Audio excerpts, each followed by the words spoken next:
Hello friends, அனைவருக்கும் வணக்கம். இன்னைக்கு என்ன வீடியோவில் பார்க்க போகிறேன்னா, இன்னைக்கு என்ன செய்ய போகிறேன்னா, நான் வந்து சோளத்தில் இட்லி செய்யலான் இருக்கேன். வெறும் சோளம் தான், அரிசியெல்லாம் சேர்க்க வேண்டாங்க. வெறும் சோளத்தில் இட்லியும் தோசையும் செய்யலான் இருக்கேன். இதுக்கு வந்து நம்ம முன்னாடியே ஊற வச்சிடணும் இல்லைங்களா? அதனால் நான் ஒரு 5 மணி நேரத்துக்கு முன்னாடியே ஊற வச்சுட்டேன்.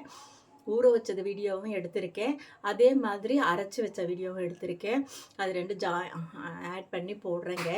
நான் அப்பப்போ வீடியோ எடுத்து ஒன்றா ஜாயின் பண்ணி இப்போ நான் ஃபுல் வீடியோவாக போடுறேன்.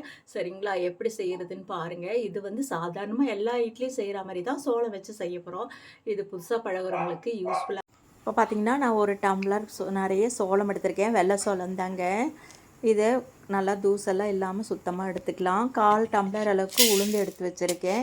1 ஸ்பூன் அளவுக்கு வெந்தயம் எடுத்து வச்சுருக்கேன். இதில் அரிசியெல்லாம் ஆட் பண்ணலைங்க. சோளம், உளுந்து, வெந்தயம் அவ்வளோதாங்க. 3 பொருள் தான். சரிங்களா?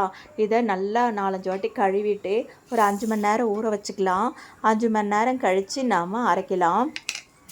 5 மணி நேரம் ஆயிடுச்சுங்க. நல்லா ஊறிடுச்சு. இப்போ நாம் என்ன பண்ணலான்னா, மிக்ஸி ஜாரில் எடுத்து போட்டு அரைச்சிக்கலாங்க. நல்லா இட்லிக்கு அரைக்கிற மாதிரி நம்ம மிக்சியில் அரைச்சிக்கலாம்.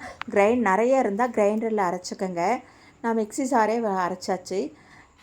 இப்போ பார்த்திங்கன்னா நான் காலையில் புளிக்க வச்சாச்சுங்க. 7-8 மணி நேரம் புளிச்சிருச்சு. நல்லாவே புளிச்சிருச்சு.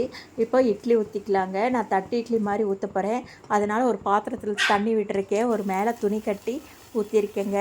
இட்லி நல்லா வெந்துருச்சு. சூப்பராக. நீங்கள் வேணால் தட்டு இட்லியாகவும் இல்லைனா இட்லி பாத்திரத்தில் கூட ஊற்றிக்கலாங்க. அடுத்தது ஒரு தோசை ஊற்றிக்கலாம். சூப்பரான மொறுன்னு சோளம் மாவு தோசைங்க. செமையாக இருக்கும்.